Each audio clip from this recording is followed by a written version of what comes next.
The mix of changes and energy that had been put into place during the preceding years formed the heart of the message which the next president, Helen Giles G., would hear upon her arrival in 2005.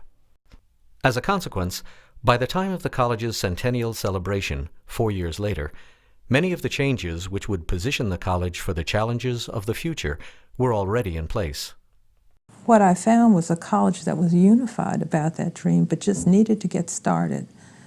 And everybody, to a person, understanding that it had to begin with strengthening the academic program.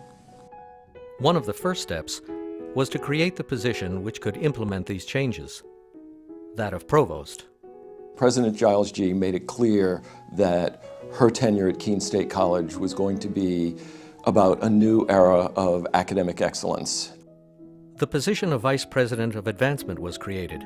We're working with people across the campus in very different ways than we did before in terms of trying to connect our faculty and our students with those in the community and with our alumni. And now finally, Keene State College is going to have an alumni center, a beautiful building that's going to cause people to want to come back, to see it, and to really reconnect in a whole way with the college.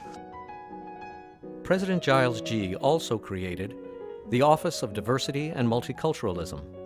And so I was very pleased when we put forth the recommendation for Phil to bring forth a Chief Diversity Officer for Diversity and Multiculturalism. Things have changed considerably when we think about what is diversity, what is multiculturalism, and most of all, how do we include it in how we work with students, how we interact with each other, and how we interact with the larger community.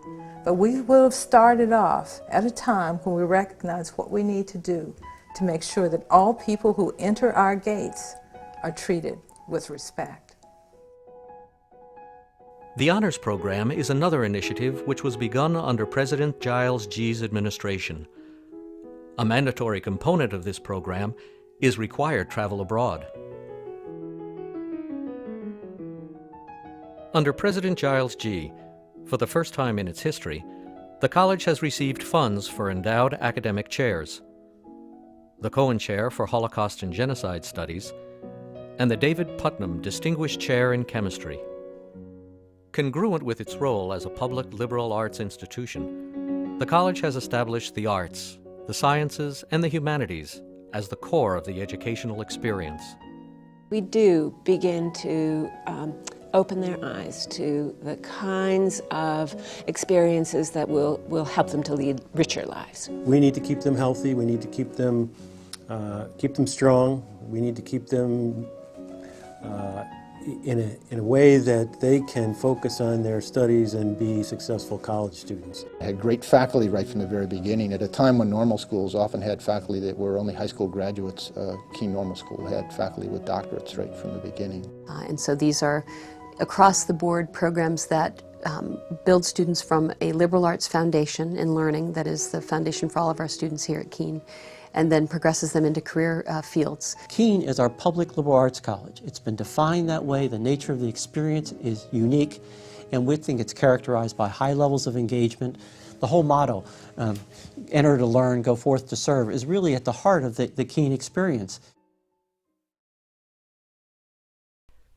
It is this high level of direct engagement with students, faculty, staff, and the greater community that has characterized the college since its earliest years. I have to believe in a liberal arts education even more so, because we can all be trained, and that's very important. But if we can learn to think, that is a value that no one will ever take away from us. We cannot stay still because our students are entering a global market. And so for them to enter that market, they've had to go out there with a different concept than I thought of when I left college, of I will go and present my resume and look for a job. Our students should have the capability, regardless of major, of creating their own ways in this world. I ended up at Keene State basically through a friend, Erin Nugent, whose dad was professor of English at the time, Harold Nugent. And I didn't come to go to college, I came to have fun for a summer on a J1 student visa.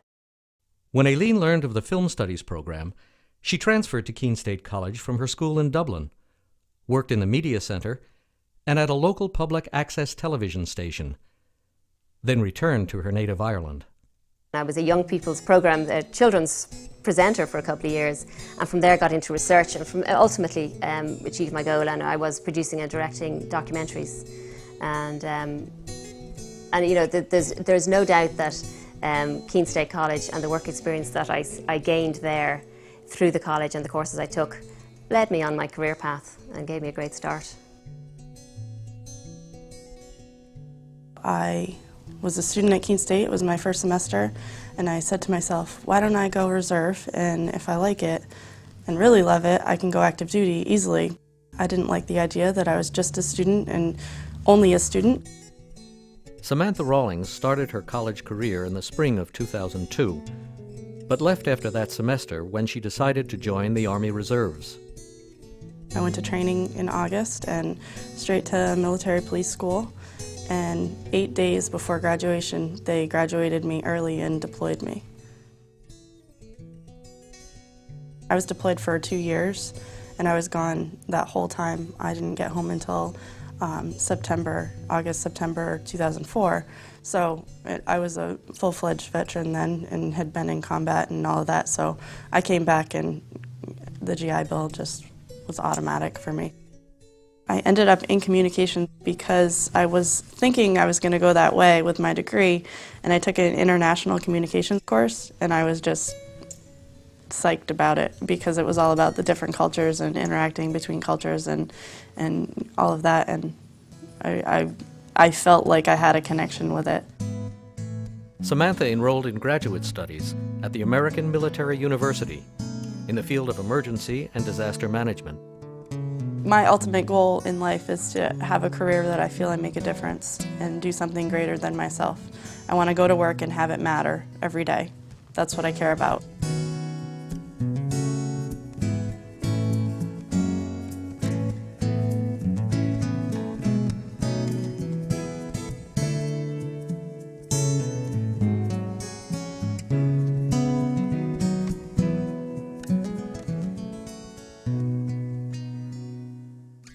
In May of 1979, President Leo Redfern gave his final commencement address.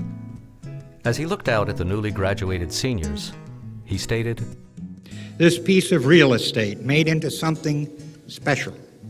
Special because it has been dedicated to learning and to the uplift of the human mind and spirit. Something special because it is where you and I have spent so many golden days."